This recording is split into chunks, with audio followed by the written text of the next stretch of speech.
Hi there, Crazy Corb here. Once again, another story, another time. I'm trying a different background, different lighting, seeing what this does. So far, it looks like shit, but I'm hoping to tell you something that will give you a little something to be thinking about, be happy with, make you want to subscribe, because I need subscribers. Please subscribe. I think what we're going to do is talk about a run, not a drug run. Just a run, driving my car around Long Beach, just having a good time, seeing friends, getting high, running down to the beach, running around various parts of Long Beach. And I worked in a camera store when I was in high school. I worked in a photo processing lab at a high school when I was getting high. And my job was to unwrap the film, put it on racks, and run it through a machine to process the film. That was my job. I kept the tanks full.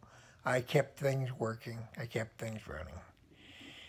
Everything was fine. Went to work at night.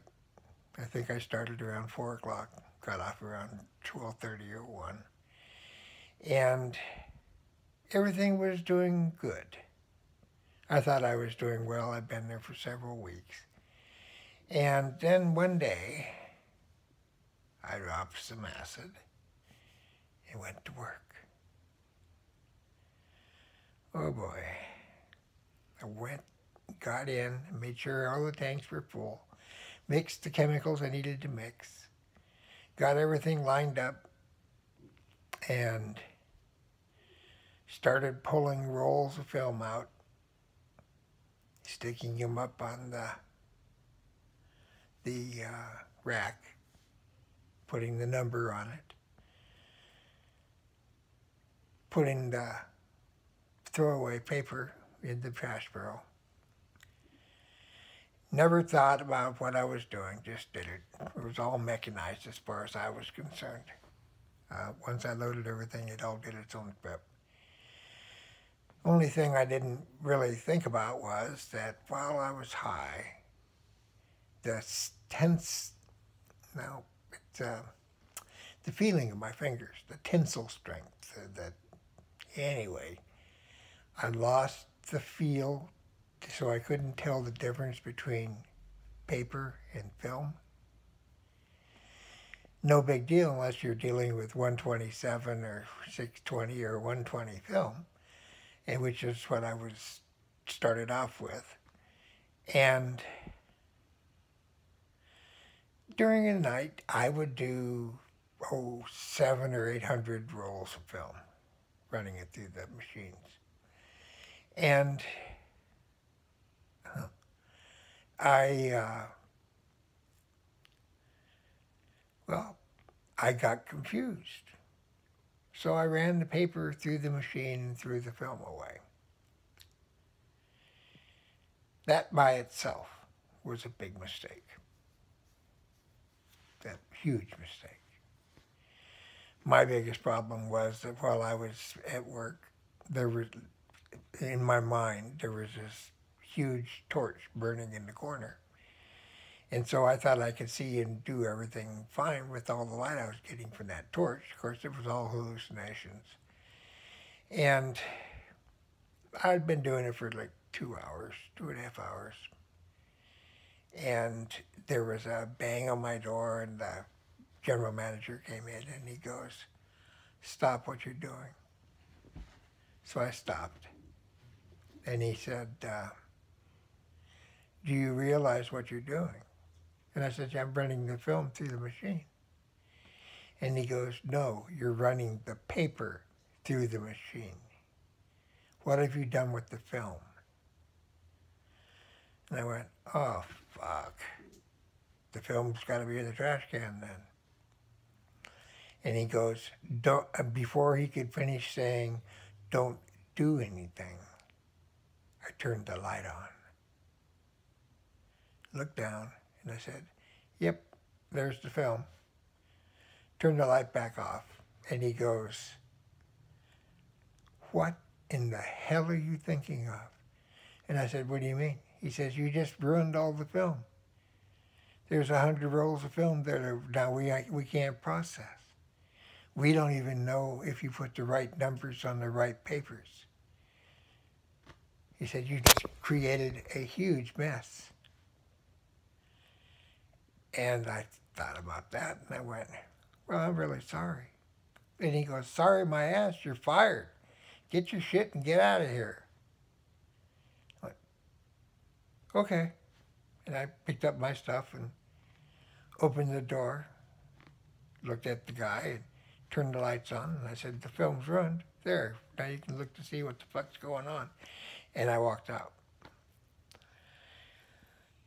The guy that I talked to all the time when I went to work, who didn't do drugs, but he took belladonna whenever he could get his hands on it, had also had a really bad night, and his job was to watch the finished prints coming off of the machine and to mark any ones that were bad.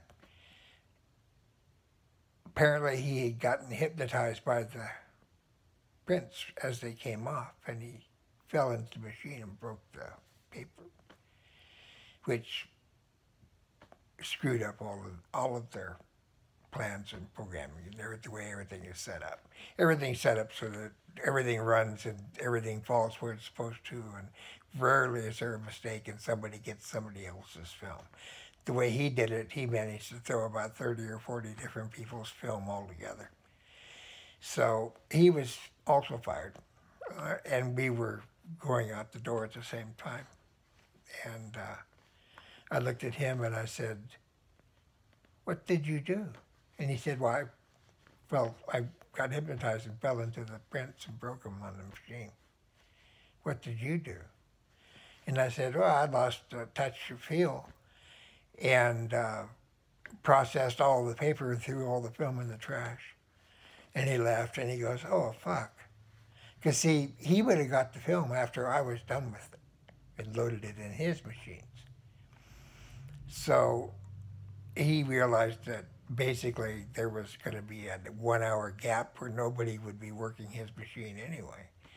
And so he was unhappy about that because I would give them a break. But, yeah, we kind of laughed about it as we left. You know, I hate to say this, but I never did do well with doing jobs like that. I didn't do well with Douglas Aircraft, and I got paid a hell of a lot more working aircraft, but I didn't like the production line. In fact, once I became a developer, I spent more time fixing problems on the planes than I did working on the line. And that working at that photo thing was ridiculous. I couldn't do that kind of work, and especially getting high. That's something a lot of people don't think about. But, you know, when you're dropping acid, it makes it difficult if you try to do a normal thing because you're distracted by all the things swirling around in your vision and in your mind and like that.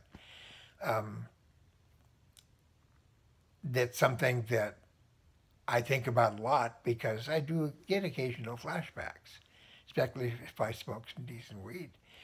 But it is all part of when you do drugs, different things happen. And that was one of the things that happened that was different.